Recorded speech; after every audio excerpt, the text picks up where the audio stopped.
In today's morning rounds, apps are being used for everything from tracking your diet to your daily steps and even your pregnancy.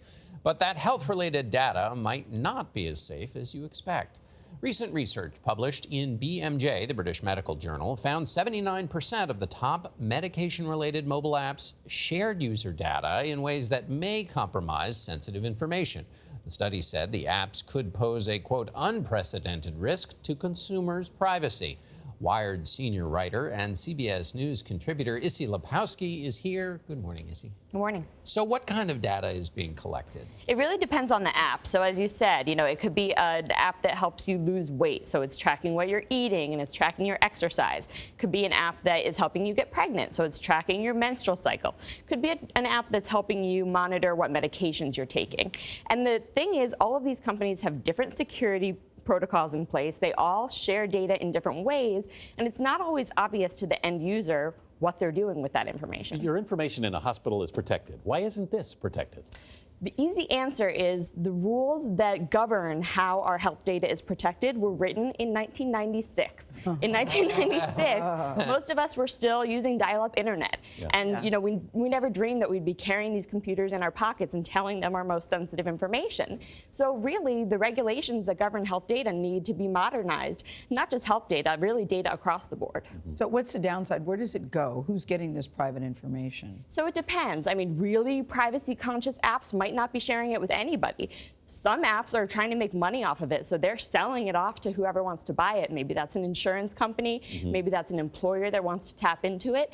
And a lot of these companies are sharing it with Facebook because they want to use it to further target the people who are already in those ecosystems. But once that information is in there, that means that Facebook can use that data and everybody else gets access to it too. Yeah. Here's a further complex part of it, which is some companies encourage or even give people health apps because they want them to do the exercise or do the whatever so that they're more healthy, the insurance premiums go down, but then the company gets involved. So whose information really is it if somebody gives me a wristwatch that tracks this stuff? Exactly, and employee data is really tricky because employers have so much authority over how they can monitor their employees and increasingly are incentivizing employees with, hey, let's all lose weight together, or let's use this app and you can get some maybe discounts if you are having a baby. But that really mostly benefits the employer because then the employer is the one who can maybe predict their healthcare costs for the next year a little bit better. But for the women who are trying to get pregnant, you're giving some very sensitive information to your employer that you maybe didn't want to divulge yet. Yeah,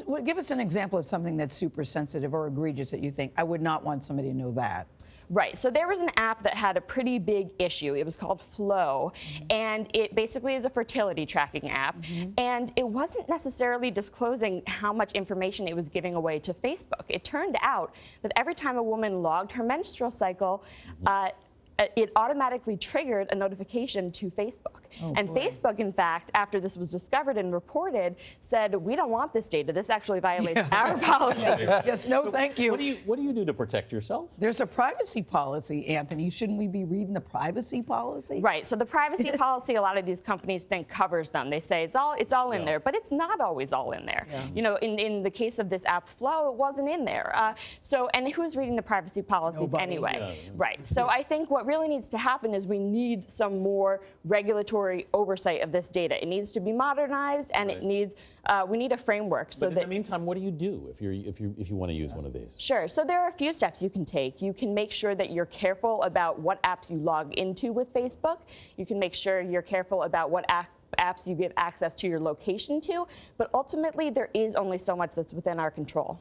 Well, that's concerning. So just know whatever you do, whatever you log, somebody could get it. Yes. There's always a trade-off between convenience and privacy. Yeah. That's the story of the internet still. Issie Lapowsky, thanks so much for being with us.